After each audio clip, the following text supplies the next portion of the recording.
से पत्रकारों की खामोशी इस देश की गुलामी का सबसे बड़ा नतीजा है। ध्यान रखिए, आप जैसे पत्रकार इस देश के अंदर ये प्रमाण देते हैं कि अगर ये देश गुलाम होगा तो उसके जिम्मेदार आप होंगे, क्योंकि आपको पेन पेंसिल रबड़ कॉपी और किताब के ऊपर लगता हुआ टैक्स नजर नहीं आता। आपको नजर आती है तो सिर्फ मोदी जी के जो माता श्री के साथ फोटो खींचती है वो नजर आती है। अरे मोदी जी के कहने से थोड़ी मैं डीपी लगाऊंगा।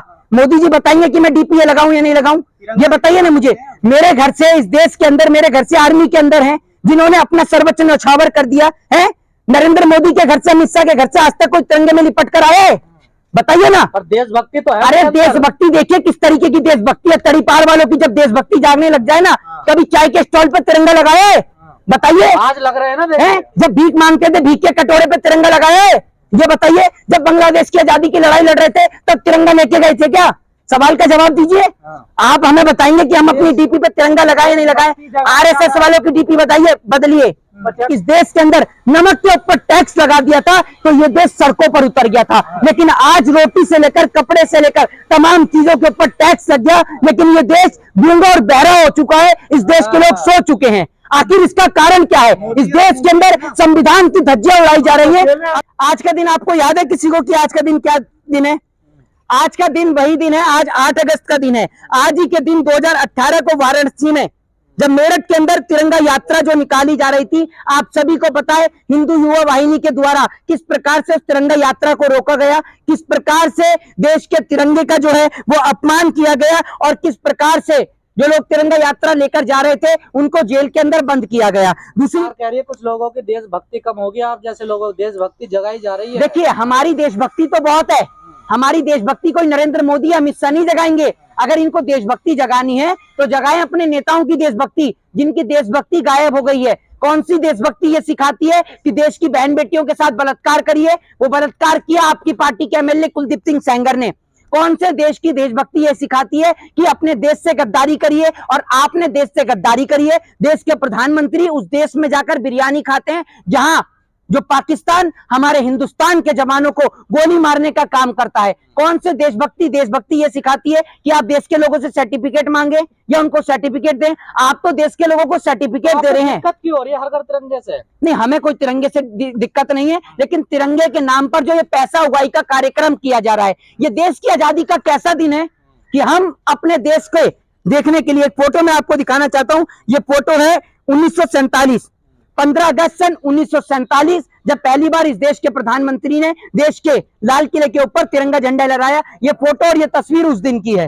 ये तस्वीर को बड़े गौर से देखिएगा। ये तस्वीर 15 अगस्त 1947 की है, जब सारा देश अपने देश के प्रधानमंत्री को देखने के लिए लाल किले पे एकत्रित हुआ। लेकिन आज जब आप लाल किले पे जाएंगे तो लाल किले को कंटेनर से ढक दिया गया है। यानी आजादी का एक ऐसा दिन कि जिस दिन पर हम देश के प्रधानमंत्री को देख भी नहीं सकते हैं। अगर आपको देश के प्रधानमंत्री को देखना है तो पहले आपको लाल किले के अंदर जाने की टिकट या पास खरीदनी होगी, जिसमें वीआईपी रॉ भी होती है, वीवीआईपी रॉ भी होती है, और नेता मंत्री और सांसदों के लिए अलग से जगह होती है। मतलब देश के अंदर एक ऐसा राष्ट्र बना जिसको डेमोक्रेटिक कंट्री कहा गया, जिसको लोकतंत्र कहा गया, जिसके अंदर सभी लोगों को समानता का अधिकार दिया गया, शिक्षा का अधिकार दिया गया। लेकिन आज उस देश की आजादी के दिन पर एक देश का गरीब आदमी रोड पर से खड़े होकर भी अपने देश के प्रधानमंत्री को देख नहीं सकता, क्योंकि वो आदमी ऐसा आदमी है न तो जिसका अपना खुद का घर है, न जिसके पास सर ढकने को छत है, न जिसके पास खाने को रोटी है। लेकिन कहना नहीं मान रहे मोदी जी का, वो डीपी चेंज नहीं कर रहे, ना तिरंगा लगा। वो क्यों करेंगे? मैं तो बहुत दिन से ट्विटर हैंडल फॉलो कर रहा हूँ।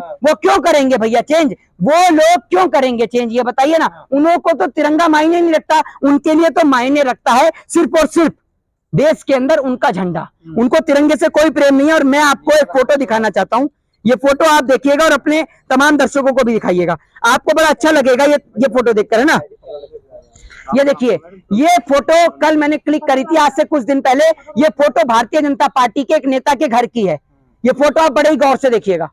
ये फोटो भारतीय जनता पार्टी के एक नेता के घर की है, जिसके अंदर कमल का झंडा ऊपर लगा हुआ है और तिरंगा नीचे लगा हुआ है। मतलब आप ये जो जिस प्रकार से तिरंगे का अपमान करवा रहे हैं, आप हर घर तिरंगा लहरवा रहे हैं। चलिए, तिरंगा लहरना बहुत अच्छी बात है, लेकिन देश के तिरंगे के लिए एक विशेष एक्ट बना हुआ है। तिरंगे की कुछ मान मर्यादा है, तिरंगे की कुछ अपनी रिस्पेक्ट है। ये वो देश का तिरंगा है कि देश की सरहद पे खड़ा हुआ जवान सीने पे गोली खा सकता है, लेकिन इस तिरंगे को झुकने नहीं दे सकता है। आप घर घर तिरंगा तो पहुंचा देंगे, लेकिन वो तिरंगा जब लोगों के पैर में आएगा, वो तिरंगा जब सड़कों पर गिरेगा तो क्या होगा उसका, ये बताइए ना आप मुझे। आप चंद पैसे कमाने के लिए या आप लोगों को राष्ट्रभक्ति और देशभक्ति का प्रमाण बांटने के लिए, भले ही अमृत सुन लीजिए, अरे कोई अमृत नहीं बटा, सुन लीजिए, भले ही पूरे गली में एक तिरंगा झंडा लहरे, लेकिन वो सम्मान के साथ वो राष्ट्रीय ध्वज लहरना चाहिए, समझ रहे हैं? वो किसी के पैरों में नहीं आना चाहिए, तिरंगे झंडे का सम्मान होना चाहिए। लेकिन ये लोग क्या करते हैं, तिरंगा झंडा कुछ लोग लगा देते हैं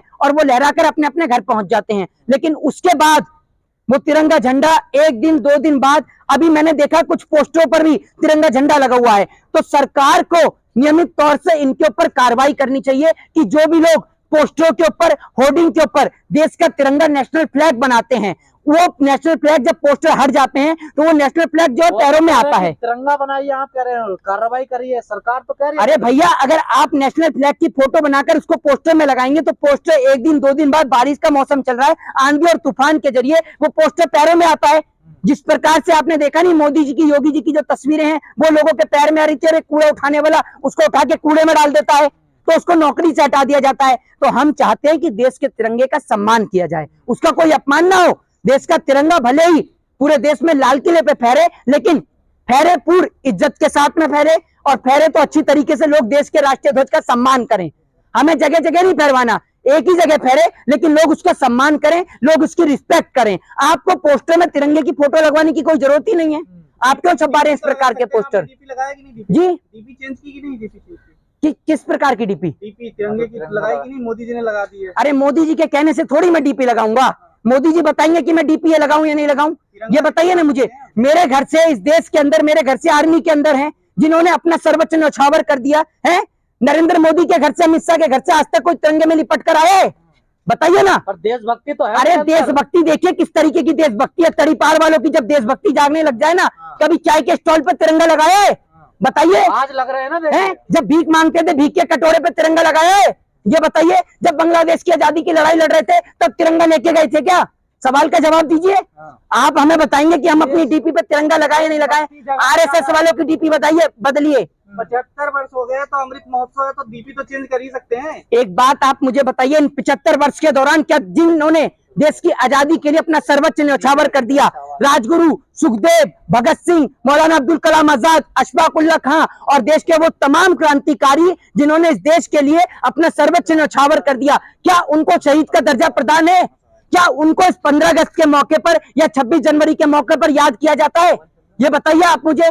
सिर्फ उनको याद किया जाता है वोट बैंक की राजनीति के लिए। हम इस देश के अंदर देशभक्तों को सिर्फ 2 ही दिन याद करते हैं, 15 अगस्त और 26 जनवरी। उनके लिए सारी मूवी दिखाई जाती है देशभक्ति की 15 अगस्त के दिन सारे टीवी चैनल पर, और देश के प्रधानमंत्री जो है वो खड़े होकर जुमलों की बौछार करते हैं, खुलेआम, खुला झूठ।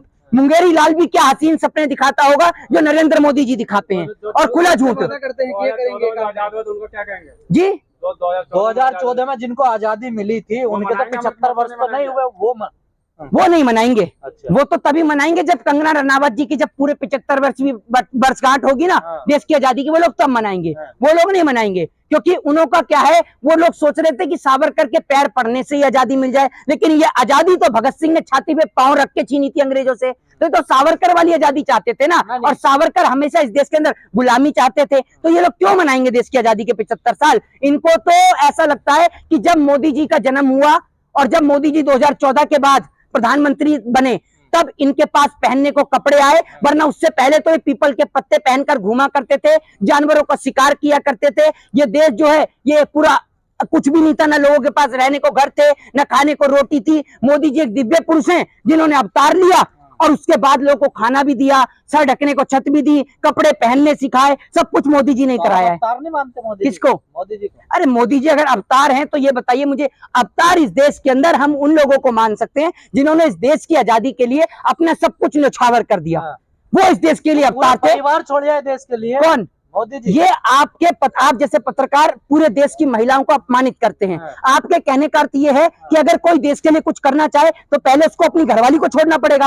आप पत्रकारिता कर रहे हैं, क्या अपनी बीवी को छोड़ रखा है आपने? घर उन्होंने बीवी कब छोड़ी बताइए? हैं? हाँ, कब छोड़ नहीं रखी है? हाँ, कब छोड़ी? अरे छोड़ नहीं रखी है। कहा बचपन में हमारा कुछ हुआ था तो हम कर नहीं पाए। बचपन में तो भैया किसकी शादी होती है और किसका कुछ होता है, जरा आप ही बता दीजिए। पहले बचपन में शादियां नहीं होती, गोने नहीं होते किसकी? थे। हैं? शादियां गोने आपने। अरे तो मोदी जी ने बाल विवाह किया है भैया, मैं नहीं कह रहे, पत्रकार कह रहे मोदी जी ने बाल विवाह किया है, आप ये कह रहे हैं। परंपराओं को जानते नहीं आप? भारत में क्या किसकी? परंपराएं चलती थी पहले भारत में? अरे वो तो चलती थी, कितने टाइम पहले चलती थी। हाँ। है सती प्रथा पर बैन लगाया गया, 70 बाल विवाह पर बैन है। लगाया गया है। मोदी जी की 70 साल से ऊपर है, ये आपको पता नहीं है क्या? अरे भैया मोदी जी कुछ भी कर सकते हैं, कुछ भी कह सकते हैं। मैं आपको कहता रहा हूँ कि मुंगेरी लाल भी क्या हसीन सपने दिखाता होगा जो नरेंद्र मोदी दिखाते हैं। ये झूठ बोलने में माहिर हैं। घर परिवार तो छोड़ा ना उन्होंने देश की खातिर। देखिए भैया आप एक बात मुझे बताइए, देश के खातिर घर परिवार क्या छोड़ दिया उन्होंने, ये बताइए कौन सा घर परिवार छोड़ दिया? भगत सिंह ने अपना घर परिवार छोड़ा था देश की आजादी के लिए, अपने माता श्री अपने पिताश्री सबसे मिला करते थे, बताइए ना। लेकिन आजादी की लड़ाई भी लड़ी और अंग्रेजों के खिलाफ जंग भी लड़ी। माँ से जाकर नहीं मिलते क्या? मोदी जी भी तो मिलते हैं ना। आपने कह दिया ना घर परिवार छोड़ दिया, ये बताइए ना आप मुझे। बात वो फोटो नहीं खिंचवाते थे ना, फर्क कितना है ना, फोटो नहीं खिंचवाते थे। भैया एक बात मुझे बताइए, कौन सा नहीं मोदी जी का कोई घर नहीं है जहाँ तो मोदी जी फुटपाथ पे रहते हैं, कोई बंगला झुग्गी में रहते हैं मोदी जी। कोई है उनकी प्राइवेट प्रॉपर्टी? किसकी? मोदी जी की। मोदी जी झुग्गी में रहते हैं, तनख्वाह नहीं मिलती देश के प्रधानमंत्री को। घर में रहते हैं वो, किसके लिए? सरकारी घर में रहते हैं। अरे तो भैया प्रधानमंत्री हैं तो सरकारी घर में ही रहेंगे। तो वही जब कह रहे हैं ना। सुन लीजिए, जब सारी जिंदगी घूमने फिरने में और आपने ऐसी ही करके बिता दी तो सीधी सी बात है, अब सरकारी आवास में ही रहेंगे। आपका अपना खुद का घर तो होगा नहीं है। उनके घूमने फिरने से बड़ी आपत्ति है। बहुत आपत्ति है।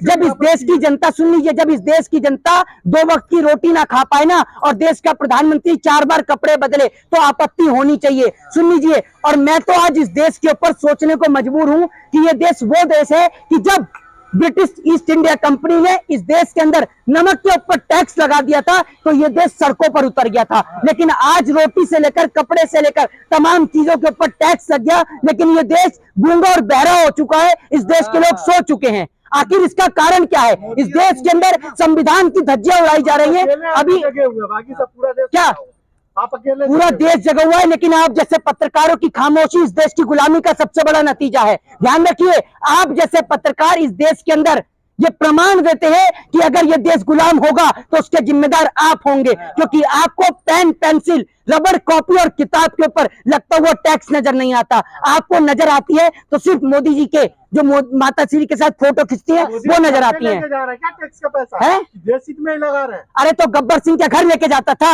है गब्बर सिंह का कोई घर परिवार था, लेकिन फिर भी डाका डालता था। आपने पूछा कभी वो किसके लिए डालता था? देश हित में करता था क्या? कौन? ये बताइए आप मुझे। अगर मोदी जी देश हित में कर रहे हैं तो गब्बर सिंह भी देश हित में कर सकता है, सीधी सी बात है। टैक्स का पैसा देश हित में जाता है ना। क्या? अरे टैक्स का पैसा देश हित में तो लग ही नहीं रहा। टैक्स का पैसा तो नेता और मंत्री की घुमाई के लिए लग रहा है। ये नेता मंत्रियों को जो तनख्वाह मिलती है ये हमारे और आपके टैक्स के पैसे से मिलती है, लेकिन हमारा टैक्स का पैसा आपका दलाली का पैसा, ये ध्यान रखिएगा। और आप लोग जो हैं ये 15 अगस्त और 26 जनवरी को अपनी देशभक्ति मत जगाइए, अपने राष्ट्र से अपने देश से सदैव प्रेम करिए। जय हिंद, जय भारत।